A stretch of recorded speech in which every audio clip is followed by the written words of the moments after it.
السلام عليكم ورحمة الله وبركاته. الحمد لله رب العالمين والصلاة والسلام على سيدنا محمد أشرف الأنبياء والمرسلين وعلى آله وأصحابه أجمعين ومن تبعهم بإحسان إلى يوم الدين. கண்ணியத்துக்குரிய இந்த சிறப்பான இந்த ஒன்றுகூடல்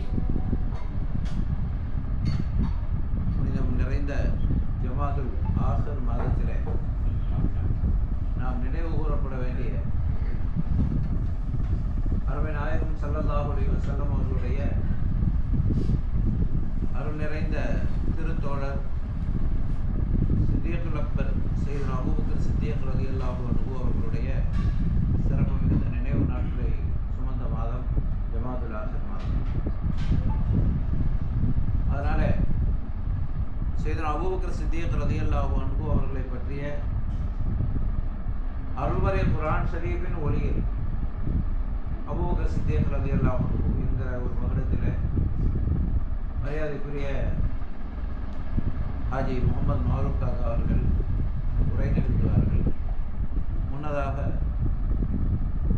சிங்கப்பூரில் ஹாஜா ஃபாத்திமா மஸ்ஜிதில் இமாமாக இருக்கக்கூடிய கண்ணியத்திற்குரிய மௌலானா முகமது ரஃபீக் பிலாலி ஹதரத் அவர்கள் அருள்மறை குர்ஆன் ஷரீஃபினுடைய சில வசனங்களை ஓதி இந்த மஜ்லிஸை துவக்கி வைப்பார்.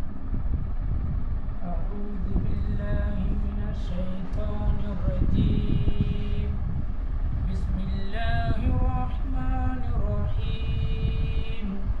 ووصينا الإنسان بوالديه إحسانا حملته أمه كرها وولعته كرها وحمله وفصاله 30 شهرا حتى إذا بلغ أشده وبلغ 40 سنة قال ربي أوزعني أن أشكر نعمتك التي أنعمت علي وعلى والدي وأن أعمل صالحا ترضاه وأصلح لي في ذريتي إني تبت إليك وإني من